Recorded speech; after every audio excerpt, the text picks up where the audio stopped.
जय श्री कृष्णा।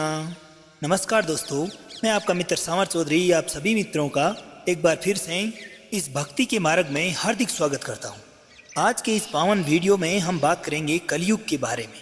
कलयुग की शुरुआत कहां से हुई, इसका मध्य क्या है और इसका अंत किस प्रकार से होने वाला है।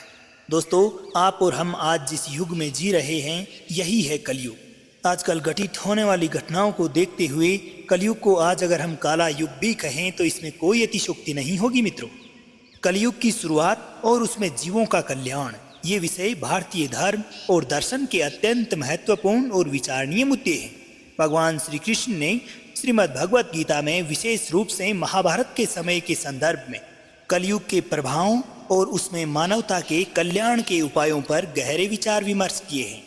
कलयुग के प्रभाव से संबंधित कई कथाएं और शास्त्रों में इसके बारे में विस्तार से बताया गया है। इस वीडियो में हम कलयुग की शुरुआत, उसके लक्षण और उसमें जीव के कल्याण के उपायों को समझाने की कोशिश करेंगे, जैसा कि भगवान श्री कृष्ण ने श्रीमद् भगवत गीता और अन्य शास्त्रों में बताया है मित्रों। तो कलयुग की शुरुआत होती है महाभारत युद्ध के प्रारंभ के बाद। महाभारत युद्ध के पश्चात धर्मराज युधिष्ठिर ने राजा बनने के बाद यह महसूस किया कि उनके राज्य में धर्म की पतनशील स्थिति है, अर्थात धर्म पतन की ओर अग्रसर है और अधर्म प्रभावशाली होता जा रहा है, उसका प्रभाव बढ़ता जा रहा है। भगवत गीता में भगवान श्री कृष्ण ने युधिष्ठिर से कहा था कि समय के साथ कालचक्र बदलते हैं और सतयुग, त्रेता युग, द्वापर युग और कलयुग आते हैं। प्रत्येक युग की अपनी एक विशेषता होती है। उस समय दोस्तों भगवान श्री कृष्ण ने कलयुग की शुरुआत का कुछ इस प्रकार से संकेत दिया था कि जब सतयुग का अंत होता है और त्रेता युग का आरंभ होता है और इसी तरह से त्रेता युग के अंत में द्वापर युग आता है और इसके तत्पश्चात आता है कलयुग जो अभी चल रहा है। महाभारत युद्ध के समय भी भगवान श्री कृष्ण ने बताया था कि कलयुग में धर्म का पतन होगा और लोग केवल भौतिक सुखों की ओर आकर्षित होंगे। कलयुग में लोगों की निष्ठा और सत्य के प्रति विश्वास कम होता जाएगा। साथ ही भगवान श्री कृष्ण ने कलयुग के कई लक्षण बताए हैं जो हमें शास्त्रों में मिलते हैं। ये लक्षण कलयुग के अंतर्गत होने वाले सामाजिक, मानसिक और आध्यात्मिक परिवर्तनों को दर्शाते हैं, जिनमें सर्वप्रथम आता है धर्म की हानि। कलयुग में धर्म का पालन बहुत कठिन हो जाता है।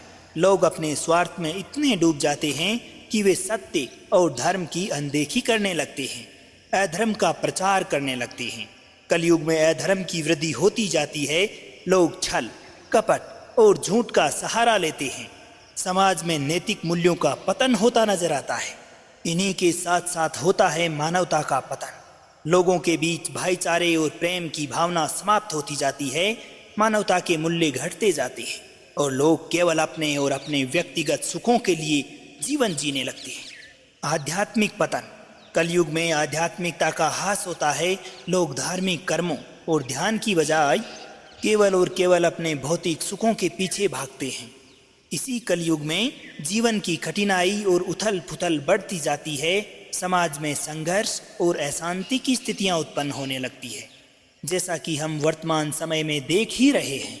लोगों में अहंकार और आत्मकेंद्रियता उत्पन्न होने लगती है।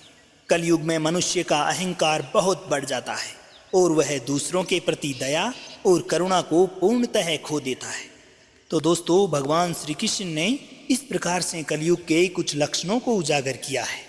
अब इस प्रकार की भीषणता जब उत्पन्न हो गई है और कलयुग अपनी चरम सीमा से गुजर रहा है, तो इसमें सबसे बड़ा सवाल यह बनता है कि हम किस प्रकार से इस कलयुग में अपने आप का कल्याण कर सकते हैं, अर्थात एक जीव का कल्याण किस प्रकार से संभव है। तो जीव के कल्याण हेतु भगवान श्री कृष्ण बताते हैं कि कलयुग में जीव का कल्याण सबसे कठिन कार्य है, क्योंकि इस युग में धर्म का पतन होता है और लोग मानसिक तथा शारीरिक रूप से अधिक तनावग्रस्त होते हैं। लेकिन भगवान श्री कृष्ण ने यह भी बताया है कि कलयुग में जीवों के कल्याण हेतु बाकी अन्य गुजर चुके युगों की तुलना में आसान है। श्री कृष्ण ने अपने उपदेशों में इस बात का विस्तार से उल्लेख किया है कि कलयुग में जीव का कल्याण केवल और केवल भक्ति मार्ग से ही संभव है। दोस्तों, आइए इस भक्ति मार्ग के बारे में जानने की कोशिश करते हैं। भक्ति योग क्या है? भगवान श्री कृष्ण ने श्रीमद् भगवत गीता में भक्ति योग को सर्वोत्तम बताया है। कलयुग में सबसे आसान और प्रभावी साधना भक्ति है। भक्ति का अर्थ है परमात्मा के प्रति शरणागति, श्रद्धा और प्रेम। भगवान श्री कृष्ण ने कहा है कि कलयुग में जो लोग मुझे श्रद्धा और प्रेम से पूजा करेंगे उनका कल्याण निश्चित रूप से होगा। कलयुग में कोई भी व्यक्ति यदि सच्चे हृदय से भगवान श्री कृष्ण की उपासना करता है तो वह अपना आत्मा और जीवन को पूर्णतः शुद्ध कर सकता है। अब परमात्मा की भक्ति करने के 4 प्रमुख रूप होते हैं। पहला है श्रवण, भगवान की कथाओं और उनके नाम का श्रवण करना। कीर्तन, भगवान के नाम का जप और सदैव कीर्तन करते रहना। स्मरण, सदैव परमात्मा का ही स्मरण करते रहना। और चौथा है प्रार्थना, भगवान से इस प्रकार की प्रार्थना करें कि उनकी आपको कृपा प्राप्त हो। कलयुग में भक्ति करने से मनुष्य न केवल अपने पापों से मुक्ति प्राप्त करता है बल्कि उसे परमात्मा के साक्षात्कार का भी अवसर मिलता है। दोस्तों, अब किस प्रकार से नाम का जप करना चाहिए और संकीर्तन करना चाहिए?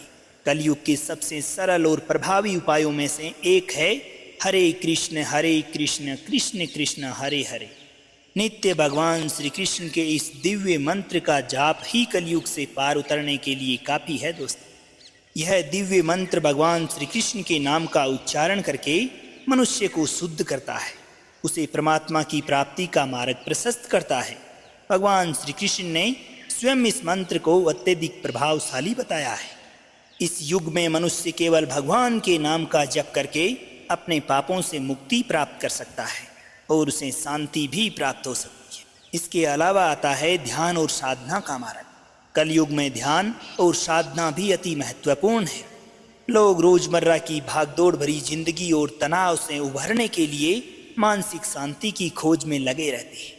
इनके लिए भगवान श्री कृष्ण बताते हैं कि जो व्यक्ति चित्त को नियंत्रित करके मुझे ध्यान करता है वह मुझे शीघ्रता से प्राप्त कर लेता है।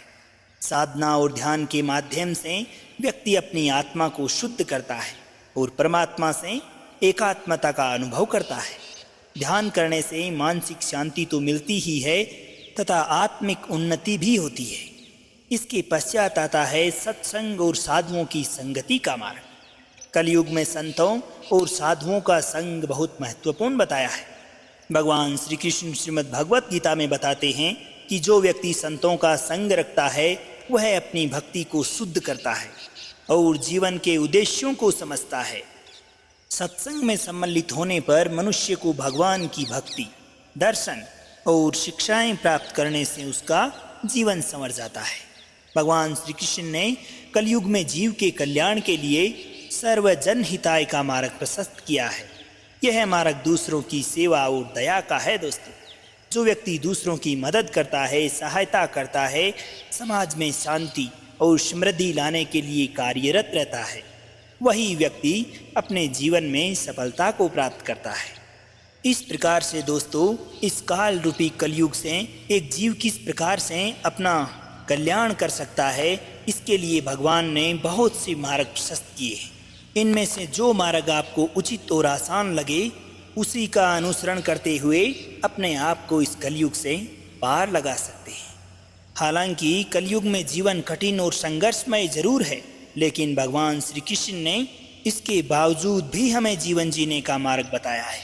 कलयुग में भक्ति, साधना, सत्संग और सेवा के माध्यम से हम अपने जीवन को शुद्ध कर सकते हैं और परमात्मा की प्राप्ति कर सकते हैं।